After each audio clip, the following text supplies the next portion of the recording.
बावनकुळे यांच्यावर गुन्हा दाखल करून इंडियन टेलिग्राफ ऍक्ट नुसार त्यांच्यावर गुन्हा दाखल करून त्यांना तात्काळ अटक करून चौकशी केली पाहिजे. बावनकुळे यांनी कोणत्या प्रकारचं पेगॅससचं मशीन इथे आणलेलं आहे स्वतः, किंवा भाजपा कार्यालयामध्ये लावलंय का, काही खाजगी लोक लावले आहेत का?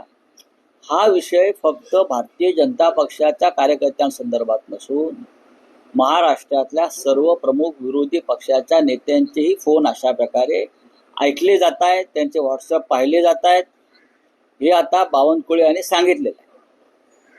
बावनकुळे आणि त्यांची टीम भाजपची, रवींद्र चव्हाण, मुंबईतले काही बिल्डर्स, भाजप बरोबर असलेले, नागपुरातल्या काही यंत्रणा, या एकत्र येऊन त्याने एक वॉर रूम उघडलेलं त्यांचं खाजगी, आणि त्या माध्यमातून भारतीय जनता पक्षाचे शिंदे मिंदे गटाचे सुद्धा लोक त्याच्या सर्व्हेलन्स खाली आहेत.